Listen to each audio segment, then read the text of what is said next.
성경 시대는 비가 중요합니다. 그러니까 풍요로움을 가르는 결정적인 기준이 그 해에 그리고 그 때에 맞는 비를 얻느냐 못 얻느냐의 차이가 있습니다. 지금은 물론 지금 많이 가물었다 그런 이야기를 하지만 사실 치수 사업이 너무 잘 발달되어 있기 때문에 홍수나 가뭄에 대해서 특별한 어려움이 없지만 이 시대에는 그런 시설들이 없었기 때문에 가뭄이 있거나 아니면 지나치게 많은 홍수가 있으면 그 해에 풍요로움을 경험하기는 어렵죠. 그래서 오늘 본문 1절의 말씀 보면 봄비 나오고 이제 소낙비가 나옵니다. 여기서 말하는 봄비는 3월 중에 내리는 비를 의미하는데, 이제 추수하기 전에 이 6월부터 9월까지 그 건조하는 그 기간에 마지막으로 내리는 비가 이 3월에 내리는 봄비입니다. 그래서 이걸 우리 신명기로 따지면 이른 비와 늦은 비로 너희들을 채우겠다고 하는 그 하나님 말씀이 늦은 비에 해당하는 거겠죠. 그래서 봄비, 오늘 본문에 보면 1절 봄비 그리고 소낙비가 나오는데, 이 비는 이스라엘이 풍요로움으로 나아갈 수 있는지 없는지 여부를 가르는 결정적인 기준이 됩니다. 그러면 당연히 이스라엘은 비를 주시는 하나님께 간구해야 됩니다. 이건 당연한 상식이죠. 그런데 2절의 말씀 보면 드라빔들은 허탄한 것을 말하고 복술자는 진실하지 않은 것을 보고 거짓 꿈을 말한즉 그 위로가 헛되다. 그리고 이제 그 뒤에 결과가 쭉 나옵니다. 풍요를 원합니다. 이스라엘 사람들은 풍요를 원하고 그 풍요로움이 어디서부터 온다는 것을 조상적부터 귀로 들어 알고 있습니다. 하지만 이들이 정말 찾아가는 곳은 하나님이 아니었습니다. 하나님이 아니고 2절에 나오는 드라빔 그리고 복술자입니다. 드라빔은 그 창세기에 나오는 그 가정을 섬기는 수호신, 그 라반이 목숨처럼 가지고 있는 그걸 의미하는 거고요. 그리고 복술자는 이 미래를 예언하는 사람인데, 죽은 짐승의 간의 모양을 보고 미래를 이렇게 점치는 사람을 복술자라고 합니다. 여러 가지 것들로 정의할 수 있지만 딱 네 글자로 표현할 수 있죠. 우상 숭배입니다. 드라빔이 가정을 지켜봤자 얼마나 지킬 것이며 복술자가 인간의 미래를 말해봤자 얼마나 말하겠습니까? 이스라엘은 분명 그것을 알고 있음에도 불구하고 그들의 풍요로움을 위해서 하나님께로 가는 것이 아닌 드라빔과 복술자를 향해서 갑니다. 그 결과가 어떻게 되는지 2절 후반부에 나와 있습니다. 2절 쭉 한번 읽어볼게요. 드라빔들은 허탄한 것을 말하며 복술자는 진실하지 않은 것을 보고 거짓 꿈을 말한즉 그 위로가 헛됨으로 백성들이 양같이 유리하며 목자가 없으므로 곤고를 당한다. 어떤 상황이냐면 진짜 말 그대로 유리하는 방황이 양처럼, 목자 없는 양처럼 그냥 향방 없이 너무 어렵게 살고 있는 모습을 보고 있는 거죠. 풍요로움을 구하고 있으나 정말 풍요로움을 주시는 하나님을 향해 구하지 않는 이스라엘의 상태, 그리고 복술자와 드라빔으로 대변되는 우상 숭배자들이 괜찮아, 그 정도면 괜찮아, 할 수 있어, 너희들 그 정도면 충분히 잘 살고 있어 라는 그 거짓 위로로 이들은 날마다 어려운 삶을 살아가고 있죠. 우리가 지금 이 새벽마다 함께 말씀 묵상하고 있는 곳이 열왕기상입니다. 특별히 열왕기상 16장의 말씀을 보면 북이스라엘의 여러 왕들의 리스트가 쭉 나옵니다. 한결같이 다 악한 사람이죠. 물론 그 16장의 마지막 활용점정으로 아합 왕이 등장합니다만은 그 열왕기상 16장에 나오는 북이스라엘 왕들이 어떤 죄를 지었는지 조목조목 말하기보다 하나하나 모든 것들에 공통되는 단어가 하나 나오는데, 그건 바로 여로보암의 죄를 따랐다. 북이스라엘 어떤 왕이 있었는데 그 사람이 여로보암의 길을 따랐다. 그 다음에 그 사람이 죽고 그 다음 누가 왔는데 그 사람도 동일하게 여로보암의 길을 따랐다. 그 여로보암의 길을 쭉 이야기해요. 여로보암의 길은 단순합니다. 우상 숭배입니다. 남유다와 북이스라엘이 나누어지고 예루살렘이 남유다에 있는데, 그럼 북이스라엘에는 예루살렘과 같은 곳이 없잖아요. 예배는 해야겠고 제사는 해야겠고, 그래서 베델에 산당을 하나 짓는데 거기에서 하나님을 예배하면 그래도 감사한데 거기서부터 이제 우상을 섬기기 시작하는 거죠. 이게 여로보암의 길입니다. 우상 숭배의 길이죠. 그리고 아합에 대해서 설명을 열왕기상 16장 31절에 자세히 설명을 합니다. 느밧의 아들 여로보암의 죄를 따라 행하는 것을 오히려 가볍게 여겼다. 그 여로보암의 죄도 충분히 무겁거든요. 그래서 이 죄가 오히려 아합에게는 가벼운 죄랍니다. 그리고는 뭐라고 이야기하냐면 시돈 사람의 왕 옙바알의 딸 이세벨을 아내로 삼고 가서 바알을 섬겨 예배했다. 이제는 드러내는 거죠. 이전에는 여로보암의 길을 따랐다, 뭐 여로보암의 길을 따랐다라고 막연하게 표현되어 있는데, 아합은 이제는 바알을 섬겼다, 바알을 예배했다, 분명하게 말을 하고 있습니다. 그 결과가 열왕기상 17장 1절에 등장합니다. 길르앗에 우거하는 자 중에 디셉 사람 엘리야가 아합에게 말하되 내가 섬기는 이스라엘의 하나님 여호와께서 살아계심을 두고 맹세하노니 내 말이 없으면 수년 동안 비도 이슬도 있지 않을 거다. 비 얘기가 여기 또 나옵니다. 그러니까 풍요로움과는 거리가 먼 일들이 이제 벌어질 거라는 거죠. 바알을 향해서 우상 숭배를 하고, 그리고 그 외 여러 신들을 향해서 우상 숭배를 하면서 풍요로움을 구하죠. 그런데 엘리야는 오히려 사람들에게 선포하죠. 내가 말하기 전까지는 비도 이슬도 있지 않을 거다. 실제로 그 일이 있은 다음에 가뭄이 있고 여러 사람의 어려움들이 도처에 깔려 있는데, 그 가운데 주목할 만한 내용은 엘리야가 가는 모든 걸음걸음마다 회복이 있습니다. 뭐 과부 이야기 나오죠. 죽은 아들 살리는 이야기 나오죠. 그리고 850명의 이 우상 숭배를 섬기는 이들과 이 싸우는 장면도 나오죠. 결국 이 비의 문제, 풍요로움의 문제 앞에서 하나님을 의지하느냐 아니면 다른 신을 의지하느냐, 그 갈림길에서 결국 이 열왕기상에도 그리고 스가랴에도 정말 우리에게 묻는 메시지는 참신은 누구인가입니다. 여호와가 참신인가? 아니면 우리가 섬기는 우상 숭배자가 우상이 참신인가? 귀로 들어 알고 있어요. 이스라엘도 알고 있습니다. 하나님이 유일한 신이라는 걸 모를 리가 없어요. 이스라엘은 단 한 번도 절기를 저버린 적이 없습니다. 문제는 절기도 지키고 우상 숭배도 하는 게 문제죠. 절기만 지키고 하나님만 섬겨야 되는데, 좋을 때는 절기만 지키고 하나님만 섬기죠. 그런데 좋지 않을 때는 절기도 지키고 하나님도 섬기고 우상도 섬기고 이 신도 섬기고 저 신도 섬기는 거예요. 여기에서 중요한 질문을 하는 거죠. 누가 참 신이냐? 귀로 알고 있는 건 중요하지 않아요. 우리가 머릿속에 지식으로 알고 있는 것만으로는 중요하지 않습니다. 우리의 삶이 어디를 향하고 있느냐가 중요한 겁니다. 3절에서 5절까지 오늘 본문을 보면 이런 악한 상황에 대해서 하나님께서 직접 개입하시고 싸우는 내용이 나와요. 3절, 4절, 5절에 그렇게 싸우겠다고 말씀하신 다음에 그 결과가 6절 말씀에 나옵니다. 6절 말씀 보면 내가 유다 족속을 견고하게 하며 요셉 족속을 구원할지라. 내가 그들을 긍휼히 여김으로 그들이 돌아오게 하리니 그들은 내가 내버린 일이 없었음 같이 되리라. 나는 그들의 하나님 여호와라. 내가 그들에게 들으리라. 유다 족속을 견고하게 하고 요셉 족속을 구원하겠다고 이야기합니다. 유다 족속은 남유다를 대표하는 족속, 요셉 족속은 북이스라엘을 대표하는 족속이에요. 솔로몬이 범죄했죠. 그래서 통일 왕국이 두동강 났습니다. 그리고 남유다와 북이스라엘이 각자 나라에서 최선을 다해 죄를 지었죠.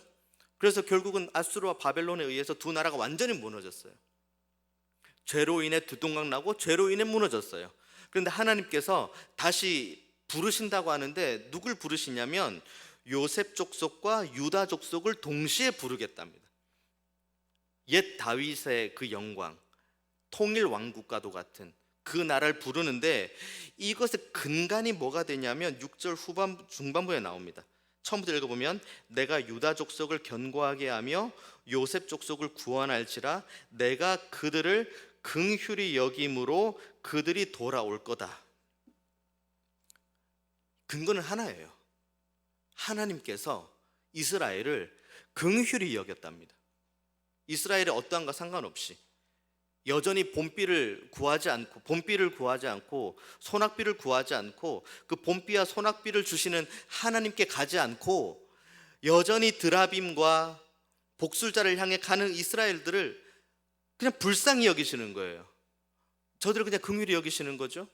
그래서 하나님께서 친히 3절부터 5절까지 말씀을 통해 친히 싸우시고 부르시겠다고 말씀을 하십니다.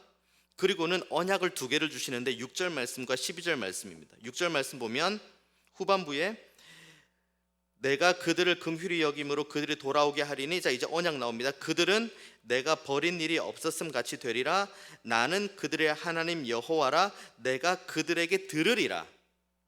이걸 다르게 생각을 하면, 자, 하나님께서 이제 이스라엘 백성을 긍휼히 여겼대요. 그래서 돌아오게 했습니다. 그래서 첫 번째 준 언약이 6절 후반부에 나오는데 내가 그들에게 들을 거라고 이야기합니다. 아, 하나님 감사합니다. 하나님 드디어 우리의 간구를 들으시는군요 라고 생각할 수 있지만, 다시 생각해 보면은 하나님께서 듣는데요. 그러면은 우리는 기도해야 되는 거예요. 말을 안 하는데 어떻게 듣나요? 우리가 간구 안 하는데 하나님이 어떻게 들으시나요? 그러니까 여기는 하나님께서 들으시겠다, 하나님께서 들으리라. 그러면은 우리도 하나님 앞에 간구하겠습니다. 하나님만을 구하는 자리, 하나님께만 기도하는 자리에 있겠습니다라는 결단도 같이 있어야 되는 겁니다. 상호죠. 상호 언약입니다. 이게 선순환이죠. 우리가 하나님께 기도할 때 하나님 들으시겠다, 나는 너희를 들을 것이니 너희는 나에게 부르짖어라, 이걸 말씀하고 있는 겁니다. 12절 말씀도 마찬가지죠. 내가 그들로 나 여호와를 의지하여 견고하게 하리니 그들이 내 이름으로 행하리라. 그들을 견고하게 하겠답니다. 하나님께서 긍휼히 여기신 상태로 이스라엘을 부르셨는데 그 부르신 상태에서 견고하게 하시겠대요. 아, 주님 감사합니다, 우리를 견고하게 해주셔서 감사합니다 라고 하고 끝낼 수 있지만, 이 본문은 분명히 이야기를 하고 있어요. 나 여호와를 의지하여 견고하게 하는 거죠. 우리가 의지하는 거예요. 하나님께서 나를 의지할 때 내가 너를 견고하게 할 터이니 너는 나를 의지하라고 이야기하는 겁니다. 말장난하는 것처럼 보이나요? 아니에요. 내가 들을 거다? 그러면 들리게 해야죠. 내가 견고하게 하겠다? 그럼 의지해야죠. 우리의 의지와 결단이 바로 여기에 있는 겁니다. 하나님의 귀에 그 들리는 그 기도의 자리, 그리고 하나님이 우리를 견고하게 하겠다는 그 의지, 그 하나님을 의지하는 그 자리로 나아가겠다는 결단이 우리에게 있어야 됩니다. 그때 하나님께서 10장 12절 후반부에 이렇게 이야기합니다. 그들이 내 이름으로 행하리라. 행하는 게 뭘까? 너무 막연하지 않나요? 그런데 이 행하리라 하는 이 본문에 10장 12절에 비슷한 맥락이 히브리서 12장 28절 말씀에 나옵니다. 그러므로 우리가 흔들리지 않는 나라를 받았은즉 은혜를 받자. 이로 말미암아 경건함과 두려움으로 하나님을 기쁘게 섬길지니입니다. 이게 우리가 행해야 될 겁니다. 우리가 흔들리지 않는 나라를 받았어요. 하나님께서 우리를 견고하게 하시겠대요. 우리가 하나님의 귀에 들리는 그 기도의 자리로 나아갈 때, 그리고 우리가 하나님을 의지하는 자리로 나아갈 때 하나님께서 우리를 견고하고 굳게 하시겠다는 겁니다. 히브리서 12장 28절의 말씀에 의하면 흔들리지 않는 나라를 우리에게 유업으로 주시겠다는 거죠. 그래서 그 뒤에 나오는 말씀이 은혜를 받자, 경건함과 두려움으로 하나님을 기쁘게 섬기자입니다. 이게 우리의 삶 속에 드러나 있어야 되는 거예요. 하나님께서 이스라엘 백성들을 부르시는 장면이 아주 흥미로워요. 8절 말씀 보면 내가 그들을 향하여 휘파람을 불어 그들을 모을 거라고 이야기합니다.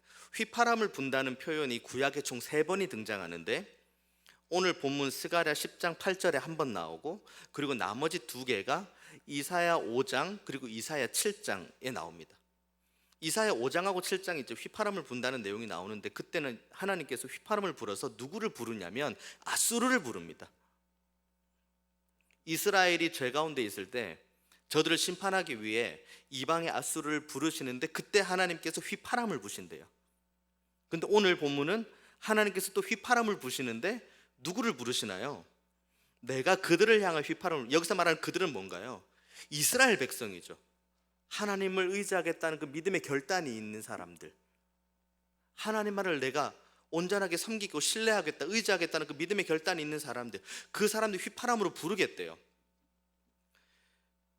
아수르 부르는 게 뭐 누구 동네 누구 부릅니까? 휘파람 부르면 그 사람이 오고 갑니까? 그때 당시 최강국. 그런데 하나님께서는 이사야 말씀을 통해서 하나님께서 그들을 부르는데 휘파람을 부셨대요. 이스라엘도 마찬가지죠. 그냥 뭐 동네 지나가는 뭐 멍멍이 야옹이도 아니잖아요. 그런데 하나님께서 휘파람을 부르셨대요. 이스라엘을 부르는 거죠. 하나님의 권능이 여기에 있습니다. 하나님께서 휘파람 한 번이면, 하나님께서 그 말씀하신 명령 한 번이면 아수르는 떠나가고 이스라엘이 돌아오는 일도 있고, 그 이스라엘의 무너지는 것 앞에 아수르가 심판의 도구로 이용하는 일도 있고, 봄비가 내리기도 하고 이른 비와 늦은 비가 내리기도 하고, 봄비와 이른 비와 늦은 비가 내리지 않을 때도 있어요. 하나님의 능력입니다. 그런데 이 모든 것들, 언약을 주시고 휘파람을 부시면서 부르시는 그 아버지 하나님께서 오늘 우리에게 말씀하시는 거 그거예요. 내가 너희들을 긍휼히 여긴다. 내가 너희들 불쌍히 여긴다. 이게 바로 참 위로요. 이게 바로 참으로 의지해야 될 하나님께서 우리에게 주시는 말씀입니다. 2절의 말씀 보십시오. 그 위로가 헛되고 백성들이 양같이 유리하고 목자가 없으므로 곤고를 당한대요. 헛된 위로. 여기서 위로가 있어봤자 얼마나 있으며, 드라빈과 복술자가 우리를 인도해봤자 얼마나 인도할 것입니까? 봄비를 명령하시는 주님, 휘파람을 통해서 아수르도 부르시고 이스라엘도 부르신 하나님, 그 하나님께서 오늘 우리를 향해서 한 말씀 하십니다. 내가 너희를 불쌍히 여긴다. 내가 너희를 불쌍히 여긴다.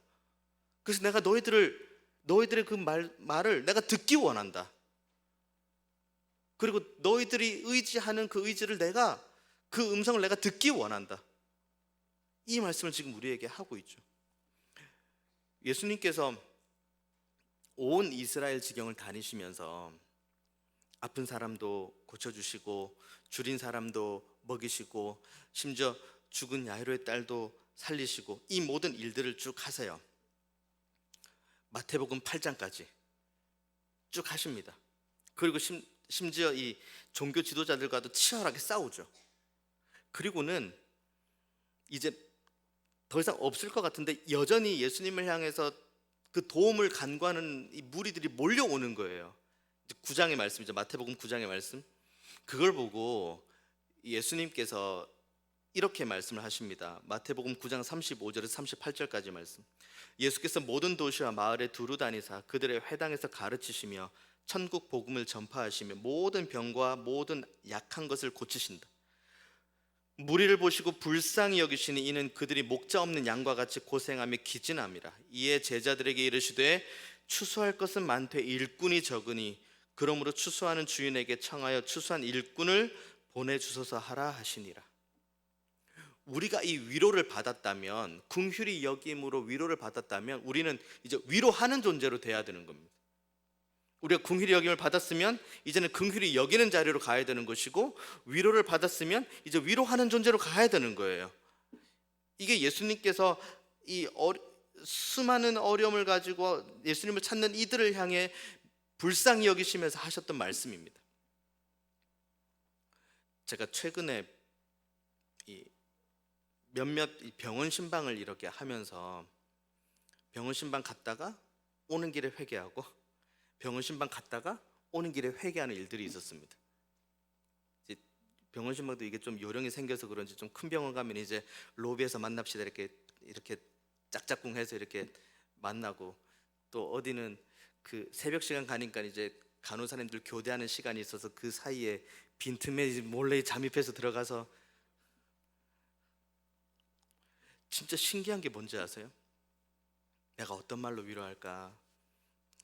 난 목사인데 어떤 말로 위로할까? 그렇게 기도하는 마음으로 가죠.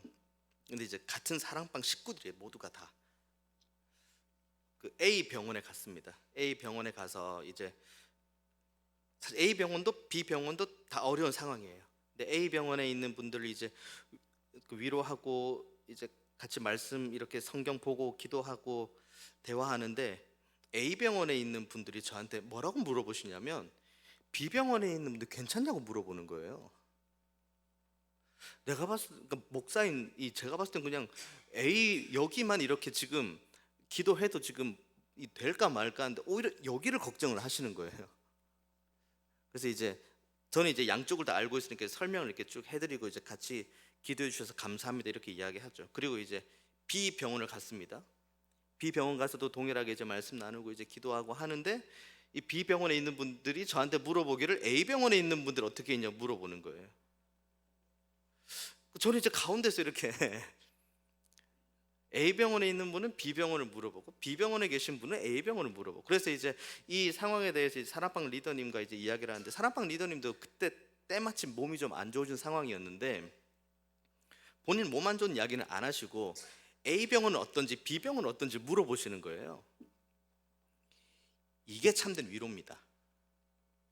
이게 참된 하나님으로부터 긍휼함을 받은 이들, 하나님으로부터 위로받은 이들의 참된 삶의 지표가 바로 이겁니다. 이분들의 공통적인 기도의 제목이 하나 있었어요. 너무 놀랍게 미리 내가 가기 전에 둘이 대화가 됐나 싶을 정도로 공통된 기도의 제목이 있었습니다. 낫게 해주세요, 치료해 주세요.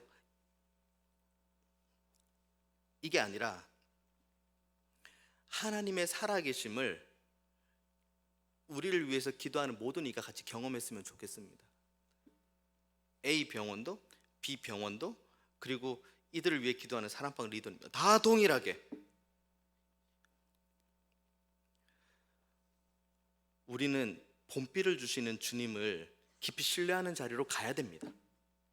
그리고 휘파람을 불면서 열국을 통치하시는 하나님의 전능의 오른팔을 보는 자리로 가야 됩니다. 그때 우리는 이 드라빔과 복술자가 줄 수 없는 참된 위로와 평안을 경험할 수 있습니다. 그리고 이 위로와 평안을 우리 안에만 간직해서는 안 되고 이걸 나누어 줘야죠. 하나님께서 이를 위해서 우리를 부르신 줄로 믿습니다. 그래서 이 믿음 가지고 주님, 우리가 먼저 헛된 것에 마음 뺏기고 헛된 곳에 기웃거리는 곳에 있는 것이 아니라 정말 비를 주관하시고 열국을 휘파람으로 통치하시는 그 아버지 하나님이 계시는 곳에 제가 있기 원합니다. 그 아버지 하나님을 온전히 바라보고 믿는 믿음으로 예배하며 기도하는 자리를 목숨 걸고 지키기 원합니다. 우리를 위로하시고 우리를 불쌍히 여겨 주옵소서. 그리고 이 위로받음과 불쌍히 여김을 받은 것을 나만 간직하는 것이 아니라 이웃들과 공동체와 온 가족과 함께 나눌 수 있는 넉넉한 믿음도 허락하여 주옵소서 라고 기도하며 결단하는 저와 여러분 되기를 원합니다.